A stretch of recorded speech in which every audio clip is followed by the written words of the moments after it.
Hello guys. हमारा जो इस वीक में मेंस आंसर राइटिंग प्रोग्राम का जो टॉपिक चल रहा है वो चल रहा है टॉपिक नंबर 2, 3.1, 3.2, 3.3, 3.4। ठीक है। जो टॉपिक नंबर 2 है वो डेमोग्राफिक प्रोफाइल ऑफ इंडिया है। कल मैंने डॉक्यूमेंट अपलोड किया था। ठीक है। इस वीडियो को देखने से पहले वो डॉक्यूमेंट को सामने रख लीजिए। ठीक है, फिर स्टार्ट करते हैं। आपको बस सुनना है और डॉक्यूमेंट सामने होना चाहिए। ठीक है, क्योंकि जो मैं चीज़ें बोलूँगा इसी फ्लो में बोलूँगा डॉक्यूमेंट के साथ, जैसे कल हमारी क्लास हुई थी। ठीक है, चलिए स्टार्ट करते हैं। जो टॉपिक नंबर 2 है डेमोग्राफिक प्रोफाइल ऑफ इंडिया, इसमें 3 मोटे मोटे टॉपिक्स हैं।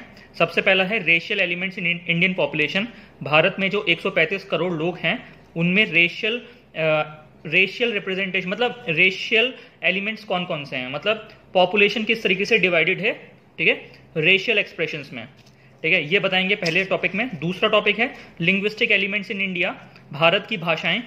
और तीसरा टॉपिक है population of India and Indian population policy, Bharat की पॉपुलेशन और भारत में किस तरीके से पॉपुलेशन का ग्रोथ रेट रहा है। ठीक है, और किन किन फैक्टर्स ने पॉपुलेशन को इन्फ्लुएंस किया है। ये 3 मोटे मोटे टॉपिक्स हमें पढ़ने हैं। तो पहले टॉपिक में एंटर करते हैं, racial elements in Indian population. ठीक है, इंडियन पॉपुलेशन में कौन कौन से रेशियल एलिमेंट्स हैं। देखिए, identification and description of racial elements in Indian population. भारतीय पॉपुलेशन में ये रेशियल एलिमेंट आया कैसे। ये इंडिया में इतने सारे प्रकार के लोग, मतलब मॉर्फोलॉजिकल में बात कर रहा हूँ, मॉर्फोलॉजिकल, कोई काला है, कोई गोरा है, कोई लंबा है, कोई नाटा है। ये जो रेशियल एक्सप्रेशन है ये आए कहाँ से। ठीक है, तो ये बहुत डिफिकल्ट टास्क है ढूंढने के लिए। इसका रीज़न ये है कि इंडिया में अगर हम आर्कोलॉजिकल सर्वेस की बात करते हैं तो हमारे इंडिया में स्टोन टूल्स तो मिले हैं पर स्केलेटन्स इतने नहीं मिले हैं, जिसके जरिए हम ये बता सकते हैं कि भारत में मूल रूप से इंडिजिनसली किस तरीके लोग रहा करते थे।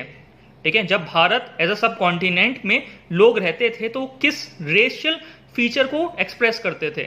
ठीक है, अब ये तो मानोगे ना कि इतने लाखों सालों के बाद, ठीक है, जो लोग यहाँ पर हैं, ठीक है, उनके जो फीचर्स हैं वो बाहर से भी आए हुए लोगों से मिक्स हुए हैं। ठीक है, तो हम इंडिजिनस रेस को भारत में हम पहचान नहीं पाए हैं और इस पे अभी पिछले 100 सालों में काफ़ी काम चल रहा है। ठीक है, तो ये काफ़ी मुश्किल है आइडेंटिफाई करना और डिस्क्राइब करना कि भारत में रेशियल एलिमेंट्स किस तरीके से अपने आप को एक्सप्रेस किए हैं। ठीक है, लेकिन फिर भी काफ़ी सारे एंथ्रोपोलॉजिस्ट ने, जैसे रिस्ले हो गए, ठीक है, हेडन हो गए, गुहा हो गए, उन्होंने कोशिश करी है कि किस तरीके से भारत में रेशियल एक्सप्रेशन को हम बता सकें। ठीक है, अब हम इंडिया की बात करते हैं तो इंडिया, देखो मैप बनाया नीचे मैंने, उसमें मैंने लिखा है कि रिच कल्चरल हेरिटेज। भारत जो है हमेशा एक अट्रैक्टिव सोर्स रहा है इमिग्रेंट्स के लिए। ठीक है, वैसे आज कहानी उल्टी हो चुकी है। ठीक है, आज यूएस वगैरह में लोग घुस रहे हैं, यूरोप में जाते हैं, ठीक है, जापान जा रहे हैं। ठीक है, वहाँ पे अच्छी जिंदगी के लिए लोग जा रहे हैं, बेटर लिविंग स्टैंडर्ड्स के लिए। पहले ऐसा नहीं था। पहले भारत एक बहुत रिच कल्चर रखता था। ठीक है, और काफ़ी इकोनॉमिकली भी प्रॉस्परस कंट्री हुआ करती थी। तो इसको देखते हुए काफ़ी सारे लोग भारत आए थे। ठीक है, जैसे मिडिल ईस्ट एशियंस आते थे, आर्यंस आए, चाइनीज से लोग आए। ठीक है, पूरा मोंगोलाइड रेस बनी। ठीक है, मलायंस, ऑस्ट्रेलियंस आए। ठीक है, नेग्रेटिव एलिमेंट लेके आए। ठीक है, और उसके बाद यूरोपियंस आए, अफ्रीकन्स आए, ये सब भारत में आए। ठीक है, भारत की पॉपुलेशन के साथ मिक्स करे। ठीक है, कई यहीं बस गए, कई यहाँ से कुछ टाइम बाद चले गए। ठीक है, पर वो अपनी छाप इंडियन पॉपुलेशन में छोड़ गए। ठीक है, और जिसने समय के साथ रेशियल एक्सप्रेशन दिया इंडियन पॉपुलेशन को। ठीक है, इसीलिए आज इंडिया में इतने डाइवर्स तरह के लोग रहते हैं। ठीक है, चलिए आगे बढ़ते हैं। देखो सही लिखा है इसमें कि भारत में एक्चुअली में हुआ क्या है। भारत में रेशियल एडमिक्सचर हुआ है। अब हम जानने की कोशिश करेंगे कि रीजंस क्या हैं ये इमिग्रेशन के, मतलब भारत में लोग आए क्यों। जैसे मैंने बताया कि रिच कल्चरल हेरिटेज था, और भी काफ़ी सारे रीजंस रहे हैं जो पिछले हजारों लाखों सालों से लोग भारत में आते रहे हैं। ठीक है, अभी हम बिल्कुल ही नज़दीक के रीजंस जानने की कोशिश करेंगे। सबसे पहले रिलीजियस परसिक्यूशन, अभी हम देख ही रहे हैं। ठीक है, कौन सा कैब का जो इशू है, रिलीजियस परसिक्यूशन वाला। ठीक है, सिटीजनशिप प्रोवाइड करेंगे। उसके बाद हैरासमेंट होता है, आजू बाजू के देशों में लोग भाग के आ जाते हैं, रोहिंग्या क्राइसिस वाला। ठीक है, समझ रहे हैं। वॉर्स वाला इशू हो गया, आपस के दो देश इंडिया के बाहर के लड़ गए और वो यहाँ पे आ गए। ठीक है, काफ़ी सारे लोग यहाँ पे आ गए वहाँ से अपनी जान बचा के, और कई सारे देश भारत से लड़ने आए, देश नहीं मतलब कई सारे साम्राज्य भारत से लड़ने आए और फिर यहीं बस गए। ठीक है, इकोनॉमिक अट्रैक्शन, भारत में काफ़ी ज़्यादा इकोनॉमिक प्रॉस्पेरिटी थी। ठीक है, और spread of religion, missionary work के लिए भी काफ़ी सारे लोग आए। ठीक है, ये लोग भारत में रुके।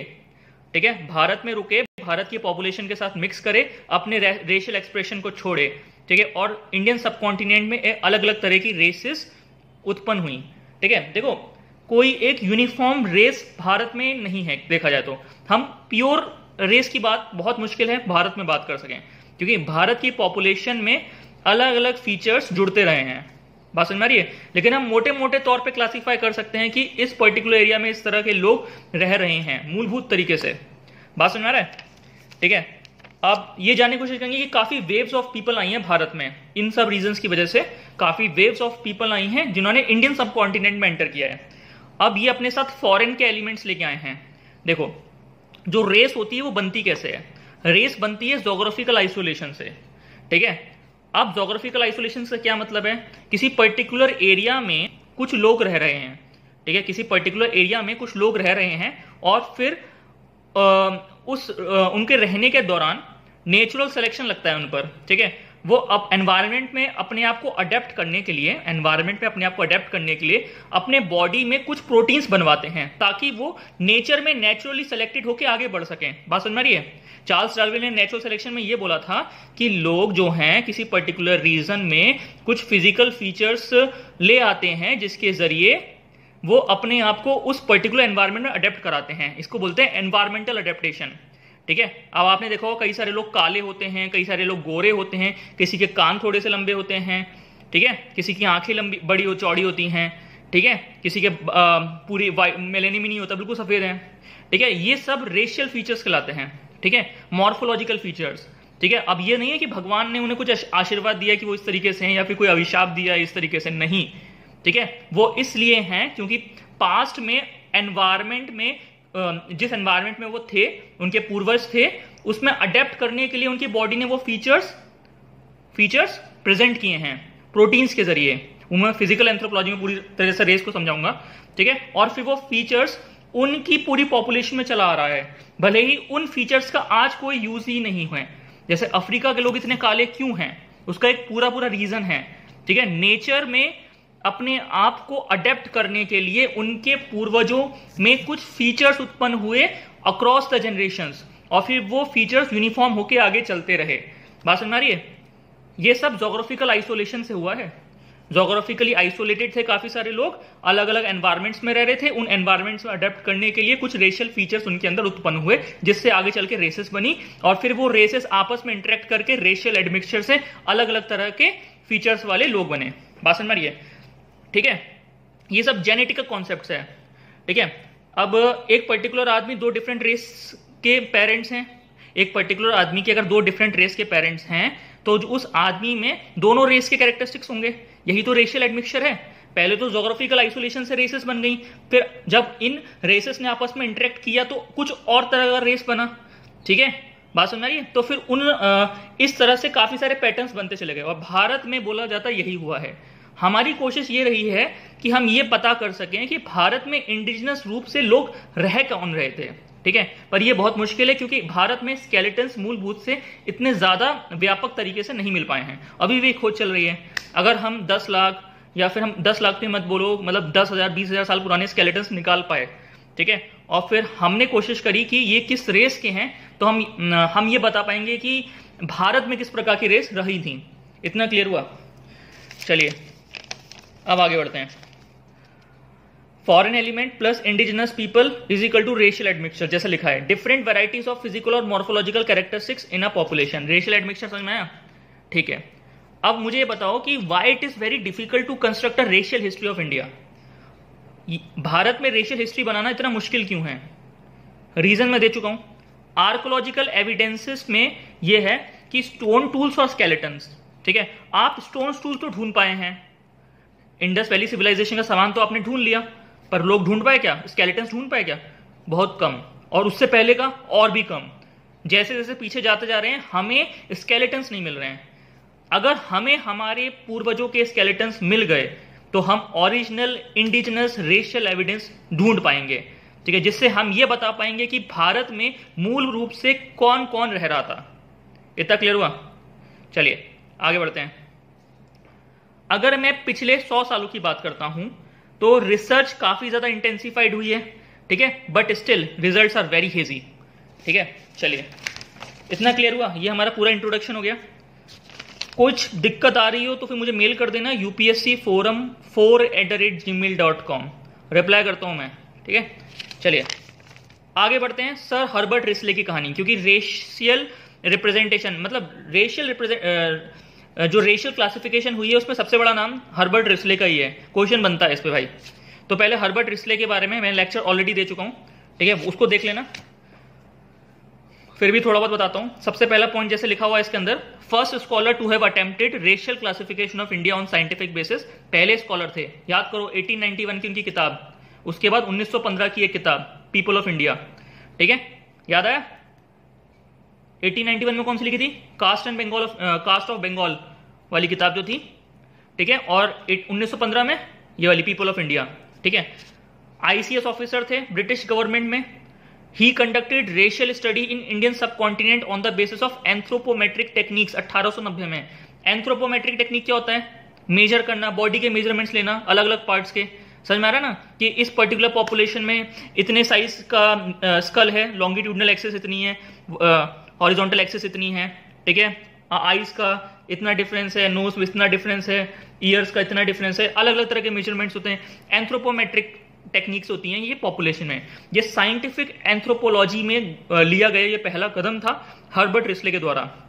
ये हमारे सेंसस कमिश्नर रहे भारत के 1901 में, बात समझ में, और इन्होंने इंपॉर्टेंट किताब लिखी थी द पीपल ऑफ इंडिया 1915 में, और ये किताब यूज करी गई थी कि फ्यूचर आईसीएस ऑफिसर को भारत में ट्रेन करने के लिए, ठीक है। और रिस्ले ने ही क्लासिफाई किया था कि भारत में मोटे मोटे तौर पे 7 रेशियल टाइप्स हैं। देखो ये क्या करते थे, एक पर्टिकुलर एरिया का सर्वे करते थे, एंथ्रोपोलॉजिकल सर्वे, उसमें पूरी पॉपुलेशन को मैप कर लिया एक पर्टिकुलर एरिया में। अब उसमें ये जनरल ट्रेंड्स देखते थे, ठीक है, कि अगर मैंने 100 लोगों को मैप किया है तो उसमें से मैक्सिमम मतलब 30-35 लोग किस प्रकार का एक्सप्रेशन शो करते हैं, ठीक है, और फिर उसको ही वो पूरी पॉपुलेशन पे लगा देते थे, ठीक है, कि मोटे मोटे तौर पे ये है, ठीक है। पर एक्चुअलिटी इससे काफी दूर थी, लेकिन फिर भी वो 1900 के आसपास हमें इतनी बड़ी क्लासिफिकेशन दे गए कि उसका यूज करके आगे हेड ऑन हो गए और बीएस गुहा हो गए ने, उन्होंने अच्छी तरीके से और रिसर्च करी और नए तरह के रेशियल पैटर्न्स क्लासिफाई कर दिए, ठीक है। मतलब बिगिनिंग तो दे दी ना सर हर्बर्ट रिस्ले ने, ठीक है, और ये बहुत जरूरी था, ठीक है। सर हर्बर्ट रिस्ले ने इतना काम किया है कि फादर ऑफ इंडियन एंथ्रोपोलॉजी ने कहा जा सकता था, बट इनका काम भारत में इंडियन एंथ्रोपोलॉजी के लिए वरदान साबित नहीं हुआ, ठीक है, इंडियन लोगों के लिए अभिशाप सा बन गया था, ठीक है। वो मैंने पूरा समझाया है रिस्ले के बारे में जब मैंने बताया था, उसको देखना समझ में आ जाएगा। चलो अब पेज पलटिए, अब मैप आएगा आपके सामने, ठीक है।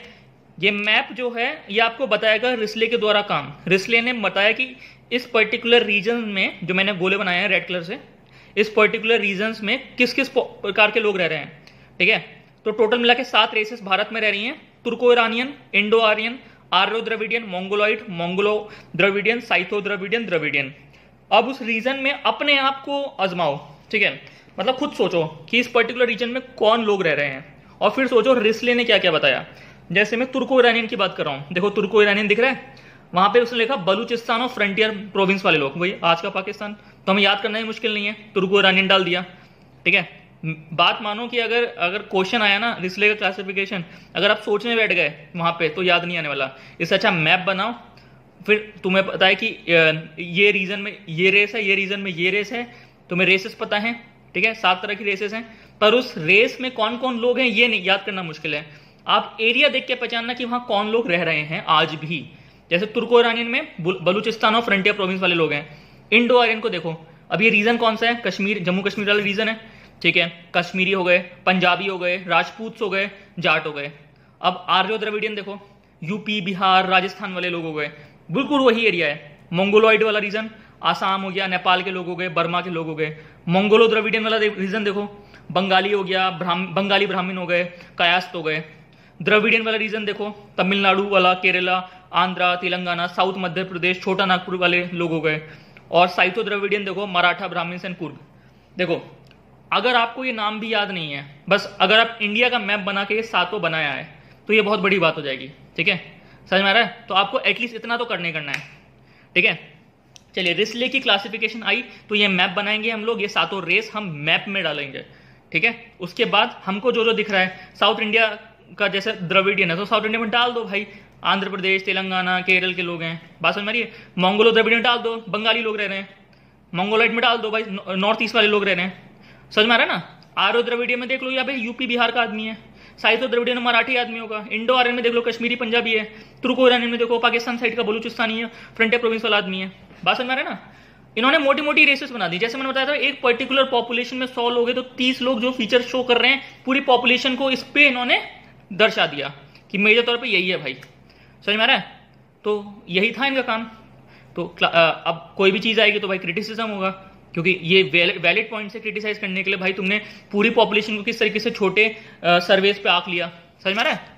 ठीक है, इस पर क्रिटिसिज्म हो रिस्ले का काम का, पर रिस्ले के काम के क्रिटिसिज्म के बाद भी उनका काम इतना अच्छा था कि आगे काफी लोगों को इंस्पायर कर दिया और उन्होंने चीजें मॉडिफाई करके उसमें और चीजें यूज करी। देखो, जो साइंटिफिक एंथ्रोपोमेट्री थी ना, वो सेंसस पे इस्तेमाल अभी तक नहीं हुई थी।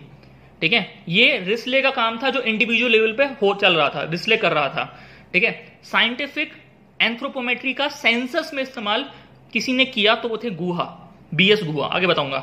ठीक है, अब क्रिटिसिज्म क्या है, many of his points are based on preconceived notions and arbitrary conclusion which have nothing to do with reality. बस जो मैंने समझाया, आप किस तरीके से पूरी पॉपुलेशन पे लगा सकते हैं। ठीक है, आप थोड़ा पेक्यूलियर ही हुई है, आप थोड़ा चीजों को क्लियर करिए। इतना क्लियर हुआ। देखिए, रिस्ले का काम समझ में आ गया। तो अब रिस्ले के बारे में क्वेश्चन आया, ठीक है, रेशियल क्लासिफिकेशन में तो भाई बनेगा क्वेश्चन अच्छा, तो आप इसको लिख लीजिएगा। ठीक है, और ज़्यादा टाइम नहीं लगेगा। रिस्ले के बारे में मैंने आपको 5-6 पॉइंट्स बताया, एक मैप बनाया, 7 तरह की रेसेस बताई और अलग अलग पर्टिकुलर रीजन्स बता दिए। देखो, पीडीएफ को सामने रखना पड़ते वरना कुछ समझ में नहीं आएगा। ठीक है, इतना क्लियर हुआ। चलिए आगे बढ़ते हैं हम। अब दूसरा बंदा जो है जिसने रेशियल क्लासिफिकेशन में काम किया वो थे हेडॉन। अब हेडॉन का जो काम था वो इतना इंपॉर्टेंट नहीं है, इसलिए पूछा भी नहीं जाता। अगर रेशियल क्लासिफिकेशन पे जनरल क्वेश्चन बना तो आप 3 क्लासिफिकेशन डालेंगे, इसमें हेडॉन भी डाल देना। ठीक है, क्योंकि इनका याद करना बहुत आसान है। ठीक है, इन्होंने कहा कि इंडिया में जो रेसेस हैं वो जोग्राफिकल रीजन्स की वजह से डिवाइडेड है। ठीक है, वही इन्होंने लॉजिक लगाया कि एक जोग्राफी जो है, एक पर्टिकुलर टाइप का जोग्राफी जो है, एक पर्टिकुलर टाइप का एनवायरनमेंट कॉन्स्टिट्यूट करती है, जिसके जरिए वहां पे रहने वाले लोग अपने आप को उस एनवायरनमेंट में अडेप्ट करने के लिए बॉडी से कुछ प्रोटीन्स बनवाते हैं। ठीक है, वो मतलब बॉडी खुद बनाती है प्रोटीन्स और धीरे धीरे करके थ्रू द जनरेशंस उससे रेस बन जाती हैं। वही चीज समझा इन्होंने। इन्होंने क्या क्या दिखाया, इन्होंने हिमालयाज दिखाया, इन्होंने नॉर्दर्न प्लेन्स बताया, इन्होंने डेक्कन्स दिखाया। इन्होंने बोला कि 3 तरह के जोग्राफिकल रीजन्स हैं, हिमालयाज हो गए, नॉर्दर्न प्लेन्स हो गए, डेक्कन हो गए। हिमालयाज में कौन कौन रह रहा है, इंडो आर्यंस। अब इंडो आर्यंस देखो, इंडो आर्यंस वही पंजाबी, राजपूत, जाट, कश्मीरी, कौन बताया था, ये रिस्ले बताया था। ठीक है, फिर उन्होंने बोला मंगोलॉइड रह रहे हैं हिमालयाज में। मंगोलॉइड अपना साइड वाला रीजन, बिल्कुल मैप में बना हुआ अच्छे से। कौन सा रीजन, आसाम, नेपाल, बर्मा वाला रीजन। तो ये दोनों लोग हिमालयाज में रह रहे हैं। फिर उन्होंने बोला नॉर्दर्न प्लेन्स में इंडो अफगान रह रहे हैं, जैसे जाट हो गए, राजपूत हो गए, और भी काफी तरह के लोग रह रहे हैं जो नॉर्दर्न प्लेन्स में रह रहे हैं, खेती बाड़ी कर रहे हैं अपना। फिर डेक्कन में, जो डेक्कन में अपना इलाका है ना, सतपुरा और विंध्यास के नीचे वाला इलाका, वहां पे नेग्रिटो लोग हैं। नेग्रिटो कौन से, समझ आ रहा है ना, नेग्रिटो आगे समझाऊंगा। जैसे इन्होंने काफी सारी ट्राइब्स थी, काडर ट्राइब हो गई, इरूला ट्राइब हो गई, ठीक है, कुरुम्बा ट्राइब हो गई, काफी सारी ट्राइब्स हो गई। ठीक है, और द्रविडियन ट्राइब्स हो गई। ठीक है, और भी काफी सारे, सदर्न एंड वेस्टर्न ब्रासिसेफलस हो गई, लंबे सर वाले। ठीक है, थोड़े काले डार्किश लोग। ठीक है, ये डेक्कन में हो गए। तो उन्होंने जनरली 3 तरह का चीजें बता दी और मुद्दा उन्होंने, प्रिंसिपल उन्होंने वही रखा कि एक पर्टिकुलर ज्योग्राफी, एक पर्टिकुलर एनवायरनमेंट, उसमें रहने वाले लोग उस एनवायरनमेंट में अडेप्ट होने के लिए उनकी बॉडी कुछ प्रोटीन्स बनाती है और उन प्रोटीन्स की वजह से बॉडी का जो स्ट्रक्चर है, मॉर्फोलॉजी, एक रेस को डिपिक्ट कर जाता है समय के साथ। बात समझ में आ रही है। ठीक है, और उसके आगे चल के रिस्ले ने बताया था कि भाई ये रेसेस तो बनी हैं, कुछ इंडिजिनस ही भारत में बनी है, कुछ बाहर से आई हैं, और मोटे मोटे तौर पे ये 7 हैं। ठीक है, और ये कैसे भी हो सकती हैं, बाहर से आए हुए लोग, रेशियल एडमिक्सचर्स हुआ है, आपस में इन रेसेस ने इंटरेक्ट किया है इंडियन पॉपुलेशन में, इंडिया के खुद के इंडिजिनस लोग, बाहर के लोग। ठीक है, और खुद से मतलब इंडिजिनस रेसेस जो भारत की खुद की हैं वो। बात समझ में आ रहा है ना। ठीक है, इतना क्लियर हुआ। तो 2 क्लासिफिकेशन मैंने समझा दी, और बेसिस क्या था इस क्लासिफिकेशन का हेड ऑन की, फिजिकल ट्रेड्स हो गए, कस्टम्स हो गए, ट्रेडिशंस हो गए, लैंग्वेज हो गया, प्रेवलेंट फॉल्कलोर हो गया। तो काफी जनरल पैटर्न्स में उन्होंने ये चीजें बनाई थी। ठीक है। अब जनरली होगा ना, इन्होंने एक पर्टिकुलर पूरे ज्योग्राफी को ही क्लब करके बोल दिया कि यहाँ पे एक ही पर्टिकुलर रेस के लोग रह रहे हैं, ऐसा नहीं है ना। अगर आप हिमालयाज को ही खोल लो ना भाई अच्छे से, हिमालयाज में ही आपको 50 डिफरेंट तरह के लोग दिख जाएंगे अगर आप अच्छी तरीके से काम करेंगे तो, ठीक है। ऐसा बिल्कुल नहीं है कि एक पर्टिकुलर वैरायटी का आदमी ही एक पर्टिकुलर रीजन में रह रहा है, ठीक है। अब आगे जो है वो है बीएस गुहा का रेशियल क्लासिफिकेशन, ठीक है। हमने 2 क्लासिफिकेशन कर लिए, रिस्ले का कर लिया, हेड ऑन का कर लिया। अब हम गुहा के बारे में जानेंगे। जैसे मैंने बताया था कि गुहा ने 1931 के सेंसस का इस्तेमाल किया और इन्होंने एंथ्रोपोमेट्री एनालिसिस किया। वही एंथ्रोपोमेट्री की बॉडी के मेजरमेंट्स लेना, ठीक है, आईज, नोज, फोरहेड, ये सारे मेजरमेंट कर लेना, ठीक है। और इन मेजरमेंट्स का सेंसस के साथ क्लब करवाया, समझ में आ रहा है, ताकि कुछ रिजल्ट्स निकाल सकें और उन रिजल्ट्स को आगे जाके क्लासीफाई करके रेशियल क्लासिफिकेशन दे सकें। बात समझ में आया? तो एंथ्रोपोमेट्रिक एनालिसिस का 1931 सेंसस में इस्तेमाल करने वाला नाम है बीएस गुहा का, ठीक है। चलिए, this classification is regarded as the most recognised and acceptable classification till date. आज तक ये क्लासिफिकेशन काफी इंपॉर्टेंट रही है। तो और इसके बाद कोई मेजर क्लासिफिकेशन अभी इंडिया में नहीं आई है जिसने रेस को क्लासिफाई किया है, इतना समझ में आ रहा है। तो it received maximum approval among scholars. जैसे मैंने थॉट में बोला था कि क्लासिकल इवोल्यूशनिज्म से चलेंगे और एंड हम करेंगे एक फाइनल थ्योरी के साथ। और जैसे जैसे मैं एक थ्योरीज को बताता जाऊंगा वैसे वैसे क्रिटिसिज्म जो है थ्योरीज का वो कम होता चला जाएगा, क्योंकि वो थ्योरीज एक्सेप्टेबल होती चली जाएंगी। बात समझ में आ रहा है? क्योंकि थ्योरी जब भी आगे बढ़ती है ना किसी एक पर्टिकुलर प्रोसेस में, वो थ्योरी क्रिटिसिज्म्स को एकोमोडेट करती है और सोशली एक्सेप्टेबल होती चली जाती है। उसी तरीके से ये रेशियल क्लासिफिकेशन है, ठीक है। रिस्ले और हेड ऑन में क्रिटिसाइज किया लोगों ने, पर गुहा ने उन सब क्रिटिसिज्म को एकोमोडेट किया और छोटे छोटे फीचर्स पे भी इतना जोर दिया कि इंडिया में एक अच्छा क्लासिफिकेशन रेशियल पैटर्न पे मिल पाया। समझ में आ रहा है? अब इंडियन पॉपुलेशन में उन्होंने बोला मोटे मोटे तौर पे 6 रेसेस हैं और उनके वेरिएंट्स हैं। समझ में आ रहा है? तो सबसे पहला इन्होंने बोला नेग्रिटो, दूसरा बोला प्रोटो ऑस्ट्रोलॉइड, देखते हैं ना पीडीएफ में। तीसरा बोला Mongoloid, Negrito, proto Australoid, Mongoloid, ठीक है, एनपीएम। और मोंगोलॉइड में पेलियो मोंगोलॉइड और तिब्बतो मोंगोलॉइड। और पेलियो मोंगोलॉइड कौन सा है? लॉन्ग हेडेड और ब्रॉड हेडेड, 2 तरह के होते हैं, ठीक है। अब ये सब रेस का सब्जेक्ट है, अभी आपको रट्टा मारना है, ठीक है। अब रटना है आपको ये सब सारे क्लासिफिकेशन, नेग्रिटो कैसा दिखता है, प्रोटो ऑस्ट्रोलॉइड कैसा दिखता है, मोंगोलॉइड कैसा दिखता है, ये सब रेस में मैं पढ़ाऊंगा, ठीक है, प्रॉपर डायग्राम के साथ बोर्ड पे, ठीक है, क्योंकि ऐसे ये हो नहीं पाएगा। फिर आया मेडिटेरेनियन चौथे नंबर पे, palaeo Mediterranean, Mediterranean and oriental. 5वें नंबर पे आया वेस्टर्न ब्रैकीसेफेलस, ठीक है, वेस्टर्न ब्रैकीसेफेलस। और 6ठे नंबर पे आया नॉर्डिक। वेस्टर्न ब्रैकीसेफेलस में 3 है, ADA, एल्पाइन, डिनारिक, आर्मेनॉइड। और फिर 6ठे नंबर पे नॉर्डिक। आप ऐसे याद रखिए, NPM, MWN, ठीक है। NPM जो मोटे मोटे तौर पे 3 रेसेस इंडिया में हैं वो है नेग्रिटो, प्रोटो ऑस्ट्रोलॉइड, मोंगोलॉइड। ये 3 तो आपको लिखनी है अगर गुहा का आंसर आया, बस ये 3 भी लिख दी ना तब भी नंबर मिल जाएगा थोड़ा बहुत, ठीक है। उसके बाद अगर आपने लिखा मेडिटेरेनियन, फिर अपना वेस्टर्न ब्रैकीसेफेलस और नॉर्डिक, तो नंबर पूरा देगा, ठीक है। इतना समझना है? तो ये लिखना है मोटे मोटे तौर पे। आप शायद जो अंदर क्लासिफिकेशन वो छोड़ सकते हैं, लेकिन ये मोटी मोटी 6 क्लासिफिकेशन लिखनी है और ऊपर की 3 तो बहुत इंपॉर्टेंट है, ठीक है। अब फाइंडिंग ऑफ रिसर्च, क्या गुहा की रिसर्च ने क्या क्या दिखाया लोगों को।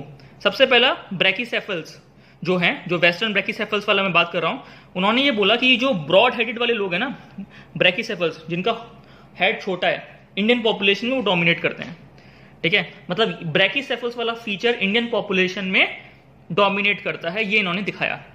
मतलब इंडियंस का हेड जो है वो चौड़ा होता है, ब्रॉड होता है, इसे याद रखना। 3 इंपॉर्टेंट रेशियल टाइप्स हैं, नेग्रिटो, प्रोटो ऑस्ट्रोलॉइड और मंगोलॉइड, ठीक है। और इनके वेरिएंट्स। ब्रैकीसेफेल्स एक केवल फीचर है, वेस्टर्न ब्रैकीसेफेल्स एक रेशियल एक्सप्रेशन है 6 में से। ब्रैकीसेफेल क्या है? Broad headed. इंडिया में ब्रॉड हेड वाले लोग डोमिनेट करते हैं। इतना क्लियर हुआ? चलिए, 3 मोटी मोटी रेस हैं भारत में, नेग्रिटो, प्रोटो ऑस्ट्रोलॉइड और मोंगोलॉइड। जनरल बिलीफ जो डेवलप हुई है वो ये है, Mongoloid element arrived last in Indian population. India में जो मोंगोलॉइड एलिमेंट आया ना, बोला था चाइनीज साइड से आया है, ठीक है। तो ये जो फीचर है ना मोंगोलॉइड वाला, ये सबसे आखिरी में आया है इंडिया में, ठीक है। अब क्रिटिसिज्म क्या हुआ भाई साहब का, गुहा साहब का क्रिटिसिज्म क्या है, undue importance to negrito element. लड़ाई हो गई, दो धड़ बन गए नेग्रेटो पे, कि कई लोग बोले कि भाई नेग्रेटो नहीं है, कई बोले हाँ ये नेग्रेटो ही है। अब ये कैसे मैं आगे समझाऊंगा, ठीक है। और इसी लड़ाई पे देखो, एंथ्रोपोलॉजी में जितनी लड़ाई हुई है ना, उन लड़ाई पे एक एक क्वेश्चन हर साल आता है, क्योंकि क्वेश्चन ही वही है, ठीक है। चलिए, जैसे मैंने काफ़ी लड़ाइयाँ अभी तक पढ़ाई हुई हैं एंथ्रोपोलॉजी में, इंडियन एंथ्रोपोलॉजी में एटलीस्ट, ठीक है। चलिए, क्रिटिसिज्म क्या है, undue importance to negrito element. दूसरा है sources of all racial groups in India have been traced outside India. इसमें बोला गया है कि इंडिया में जो भी रेशियल एक्सप्रेशन हुआ है, गुहा साहब ने ये बोला है, वो बाहर से आया है। इंडिया में खुद का इंडिजिनस रेशियल एक्सप्रेशन की बात ही नहीं हुई है। कितनी मजेदार बात है, ठीक है। आपने बोला है कि इंडिया में जो भी रेशियल एक्सप्रेशन है सब बाहर से है, इंडिया का खुद का कोई रेशियल एक्सप्रेशन इस रिपोर्ट में एटलीस्ट बोला ही नहीं गया। तो काफी वैलिड पॉइंट है, इस पर जोर नहीं दिया गया। जोर दिया जाए तो गुहा भी फेल हो सकते हैं। हो सकता है कि कल काफी सारे स्केलेटन्स, हजारों लाखों करोड़ों की संख्या में स्केलेटन, हजारों लाखों करोड़ नहीं, हजारों संख्या में स्केलेटन्स जो हैं खोद के निकल जाएं, ठीक है। बात समझ में आ रही ना। और फिर उनका एंथ्रोपोमेट्रिक एनालिसिस हो, फिर पता चले कि भारत में तो यार इस तरह के लोग रहते थे, ठीक है। फिर ही पता चलेगी यार ये तो इंडिजिनस पैटर्न्स हैं। आप ये बाहर से लाए हुए फीचर्स को ही क्यों रेशियल एक्सप्रेशन में इतना ज्यादा तवज्जुह दे रहे हो? भारत के खुद के फीचर्स कौन से हैं ये तो हमको पता ही नहीं है। क्लियर हुआ? ये क्रिटिसिज्म हुआ, इतना समझ में आया। अब हम बात करेंगे उस लड़ाई की जिसकी मैं बात कर रहा था, नेग्रेटो की डिबेट की। ये तो सब सही था अब तक, पर नेग्रेटो पे लड़ाई हो गई, और इस नेग्रेटो की लड़ाई पर ही की वजह से ही गुहा का जो क्लासिफिकेशन है ये थोड़ा सा दबा है, ये मानना पड़ेगा, ठीक है। अब पहले जानेंगे गुहा क्या मानते थे नेग्रेटो के बारे में, ठीक है। भारत में नेग्रेटो का प्रेजेंस है या केवल आंखों का धोखा है, या फिर केवल कंफ्यूजन है, ये समझने की कोशिश करते हैं। उससे पहले मैं ये बताऊंगा कि नेग्रेटो, नोट्स पढ़ लेना भाई, नेग्रेटो के फीचर्स होते कैसे हैं। अब मैं जैसे जैसे बोलूंगा अपने माइंड में सोचने की कोशिश करना। स्किन कलर बिल्कुल काला और या फिर ब्राउन, डार्क ब्राउन आदमी है, ठीक है, दिख गया, सोचो मन में। आईज, काली आंखें। हेयर बिल्कुल वूली और फ्रिजली हेयर्स होते हैं, घूम घूम के ऊन की तरह, देखे होंगे तुमने, बिल्कुल छोटे छोटे ऊन की तरह गोल गोल घूमे हुए, जगह जगह पे वूली और फ्रिजली हेयर्स हैं। हेड छोटा होता है, हेड इनका, ठीक है, बिल्कुल छोटा शॉर्ट हेड होता है इनका। नोज फ्लैट होती है, नोट चपटी होती है, और नॉस्ट्रल्स बाहर को निकले होते हैं, मतलब ब्रॉड, चपटी नोज और ब्रॉड नॉस्ट्रल्स। ये जितने भी पैटर्न्स है ना, ये सब एनवायरमेंटल अडेप्टेशन की वजह से, बॉडी में कई हजारों लाखों सालों की वजह से बने हुए प्रोटीन्स की वजह से है, जिसकी वजह से नेचर ने उनको सेलेक्ट किया और वो आगे बढ़ पाए, वरना वो उस एनवायरनमेंट में अडेप्ट नहीं हो पाते और उनकी कहानी वहीं खत्म हो जाती। इतना समझ में आ रहा है? चलिए, फोरहेड है छोटा पर आगे तरफ बल्बुअस है, आगे तरफ निकला हुआ है। स्टैचूर छोटे आदमी होते हैं, शॉर्ट आदमी होते हैं। तो ये मैंने आपको 6 या 7 फीचर्स बताए, अब अपने माइंड में रखिए। एक छोटा आदमी काला है, डार्क ब्राउन कलर का है, आंखें काली हैं, वूली फ्रिजली हेयर्स हैं, हेड छोटा है, बल्बुअस हेड है, नाक फ्लैट है और ब्रॉड है। दिख गया? मुझे ये एज्यूम मत कर लेना भाई, ठीक है। क्लियर हो गया? तो ये फीचर्स ऑफ नेग्रॉइड हुए। अब ये एक रेशियल एक्सप्रेशन है, ठीक है। अब ये बोले गुहा भाई साहब, गुहा तो मानते थे ना कि सब कुछ बाहर से आया है, भारत का कुछ एक्सप्रेशन ही नहीं है, ठीक है, मतलब ऐसा उनकी रिपोर्ट बोलती है। तो इन्होंने बोला ये नेग्रेटो जो है ना भाई, ये मलेशिया से आया है, मलाया लोग लेके आए हैं। नेग्रेटो मलेशिया से ये कुछ लोग आए हैं, ठीक है, अपने साथ ये एलिमेंट लेके आए हैं, ठीक है। और उन्होंने ये बोला गुहा ने कि भारत में सबसे पहले नेग्रेटो आए हैं, ठीक है, और सबसे लास्ट में मोंगोलॉइड आए हैं, ठीक है। और जब ये आए हैं तो कुछ एविडेंस होंगे। तो गुहा साहब ने एविडेंस क्या दिया? उन्होंने बोला आप कुछ ट्राइब्स को देखिए, श्रीलंका में एक वेडास ट्राइब है, ठीक है। अब भाई गूगल करना और वेडा को देखना, VEDDAS, मैंने लिखा है इसके अंदर, सब कुछ लिखा हुआ है, कुछ बाहर से नहीं बता रहा हूँ। वेडास ट्राइब है। दूसरा है काडर ट्राइब जो साउथ इंडिया की है। इरूला ट्राइब, कुरुम्बा ट्राइब, ठीक है। इनके बारे में तो भाई मैं भी भारत में दिखाया गया है, ठीक है। अब इन ट्राइब्स को देखिए, ठीक है, साउथ इंडिया की ट्राइब्स हैं जो ओरिजिनल ट्राइब्स हैं, ये ट्राइब्स को देखिए और फिर आप देखिए कि इनके अंदर नेग्रिटो फीचर्स हैं या नहीं है।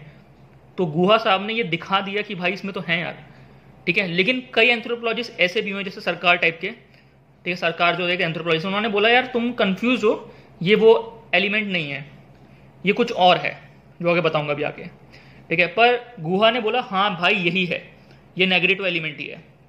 समझ में आ रहा है? इस पर लड़ाई हो गई, भयानक लड़ाई हुई थी, ठीक है। अब आपको ये याद रखना है, मैंने लिखा है यहाँ पे, याद रखें।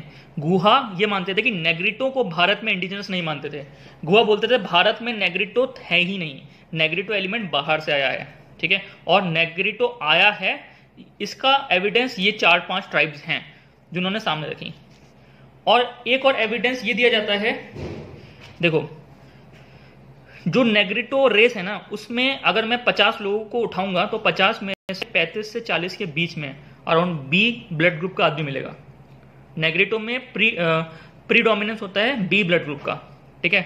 और ऑस्ट्रोलॉइड एक रेस है, प्रोटो ऑस्ट्रोलॉइड वगैरह, वो सेंट्रल एशिया वाली, अभी बताऊंगा जाके, ठीक है। वहां पे ए ब्लड ग्रुप डोमिनेट करता है, ठीक है।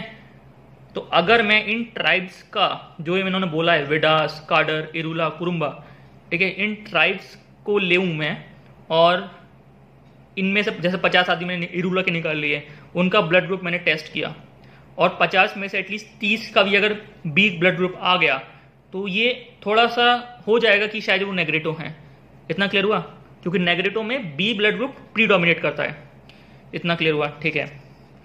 मैनी प्रिमिटिव इंडियन ट्राइब्स, हमारे भारत में जो प्रिमिटिव इंडियन ट्राइब्स जो इन्होंने टेस्ट वगैरह किए, ठीक है, जैसे कुरुम्बा, इरुला, काडर और भी काफ़ी सारी ट्राइब्स हैं ऊपर की, इन्होंने जो भी टेस्ट वगैरह किए अलग अलग लोकल पॉपुलेशन में, तो इन्होंने ये पाया कि हमारे भारत में जो प्रिमिटिव ट्राइब्स हैं वहाँ पे ए ब्लड ग्रुप ज़्यादा डोमिनेट करता है मोटे मोटे तौर पे, बी इतना डोमिनेट नहीं कर रहा है, एटलीस्ट हमारी रेशियल एक्सप्रेशन की थ्योरी में।